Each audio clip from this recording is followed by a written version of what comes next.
already started. Okay, so above all, I apologize about the volume. I lost the microphone the headset that I use that has a microphone on this, and so you're just using my normal onboard mic. But let's go on. So I mentioned this last week, but I'll mention it again this week. Probably about a year ago, I started doing something called Formal Friday, and it was just a way to get dressed up, have a little bit of fun, and enjoy my wardrobe that's more for more expensive attire occasions. So that's what oh, that's fun. That's why I'm all dressed up like I'm going to a party.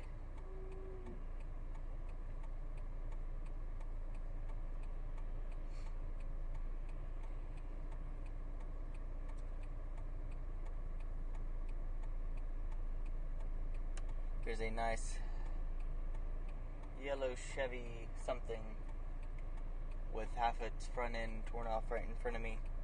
So I'm trying to leave my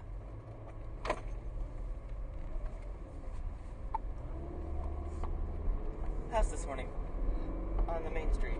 That's kind of funny. And it's sad, sick, morbid way, but it's still funny. Like I said, there we go. We already got tangent. So, let's go ahead. Oh, you know what? I forgot to introduce myself because this will be going on YouTube. So, my name's Rovin Doug. I'm the host of the Friday Morning Commute. This is my Friday morning commute to work. It's about 10 to 20 minutes long, depending on how fast traffic goes, and all the random stops I have to make.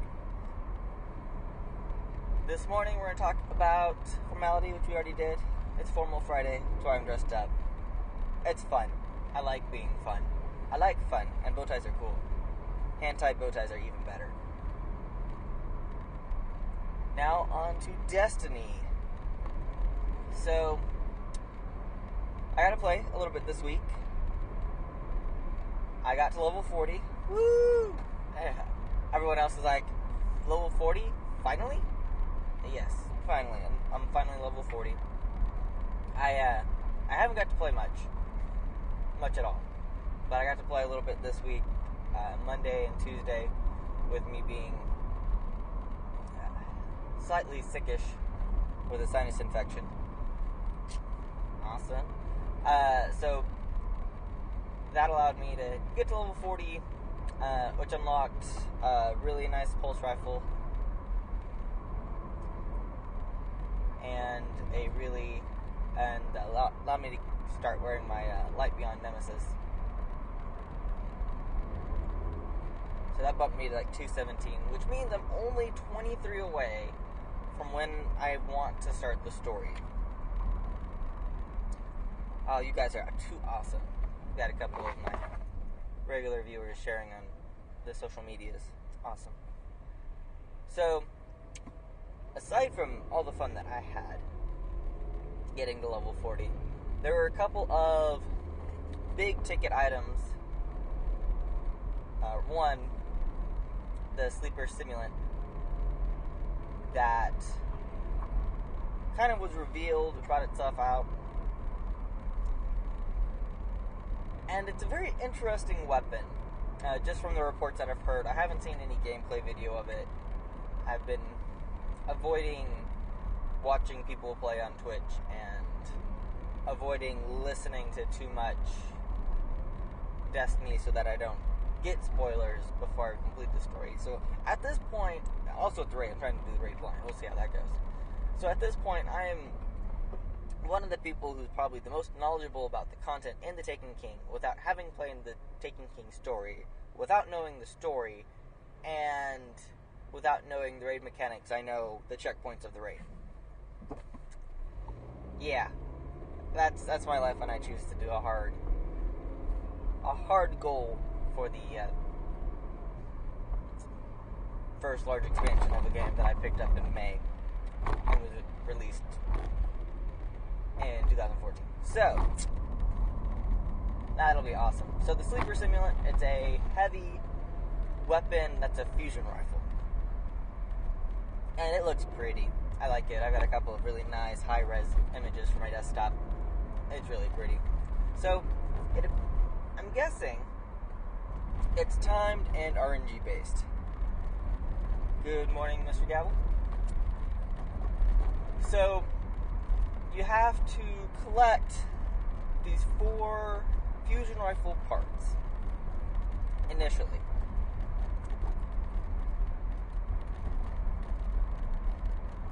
No, I haven't listened to the Destiny Ghost Stories yet, but I will go ahead and plug that. If you want to know the lore, a better in-depth aspect of the lore of the game, which is awesome, by the way. The lore of Destiny is such that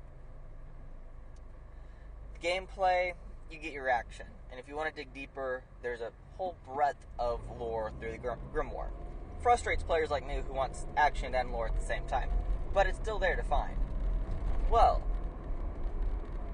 an amazing group of individuals have decided to band together to dig through all of this lore and then to piece it together for you in a wonderful podcast called The Destiny Ghost Stories. You can find them on Podbean, you can find them on iTunes.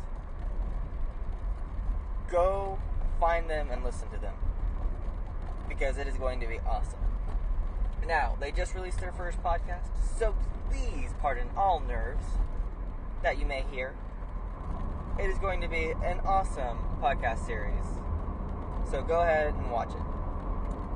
Now back on to the Sleeper Simulant.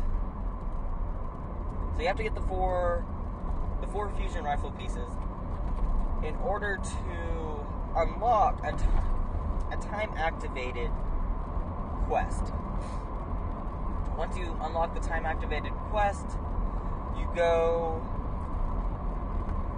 each time it appears, complete the quest. Well, so you go the next interval it appears. So if you didn't get it this last go around, you can go back the next time it appears, go complete the quest, and go enter these list of codes, which you can find on the internet easily enough. Go unlock this core, or recharge this core something, and then give it to Banshee. And once you give it to Banshee, you have to wait 24 hours, and then there's a special version of, a harder version of an existing quest, the Fallen Saber, that you have to complete in order to unlock and receive the Sleeper Simulant. From what I've heard, it's really great at one enemy kill, so if you've got like that major, that ultra that just needs to be torn apart, that's the way to do it. It's not blast radius, so it's not a rocket launcher, so it's not going to do a big explosion. Makes sense. It may or may not over-penetrate. There is ricochet on it, so it would be an interesting weapon to see bounce. Some people are calling it not the heavy fusion, but the heavy sniper. I could see that. But it does start at attack 280, but you should not be disappointed about that, in my opinion, because you can infuse other weapons into it, and hopefully by this point you've gotten a couple 290s, maybe even a 300 legendary that you can just go bloop and bring up the Sleeper Simulant to the appropriate level that you want. I mean, to be honest, sometimes it's not all about power. Okay. A lot of the time it's all about power. But this gun is one that looks really nice. I bet it plays really well as well. Now, thank you for joining Matt Cuba. The only kind of slight disappointment I have is the quest, but I haven't played through it, so I'm not sure kind of how long it takes. I think they were anticipating the RNG aspect taking longer on finding the fusion rifle pieces, and I think they were hoping that that would be a story enough for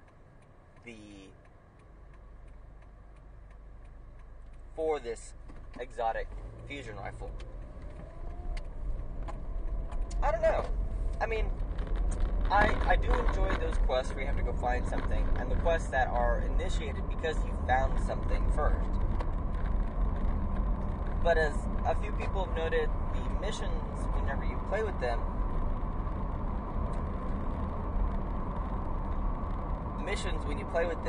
you don't have any dialogue. So it's almost as if these are barely modified missions to increase difficulty and generate the desired effects, but don't have the kind of the depth that like a normal storyline quest would have. Maybe that's because it's bugged. They decided that we're going to start this on October 7th, or when the player base threshold reached a certain amount where X amount of these fusion rifle pieces have been found by people, and then we are going to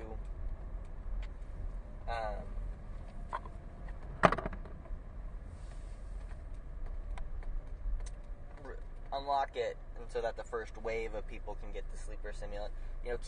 Keep the interest alive, keep the buzz alive. Which is possible. I mean, it's completely possible that was their thought. I think it would have been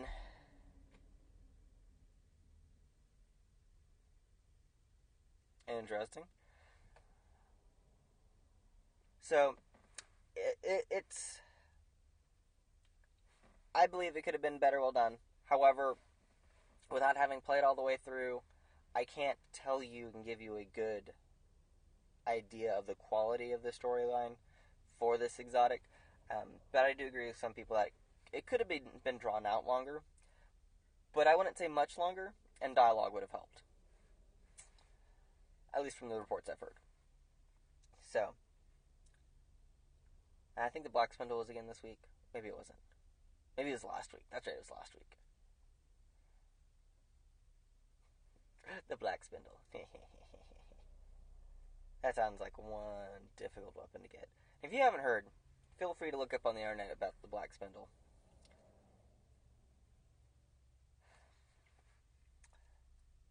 So one of the DoD Uprising just said that, it's plenty long for most players, and to that point, yes, it is.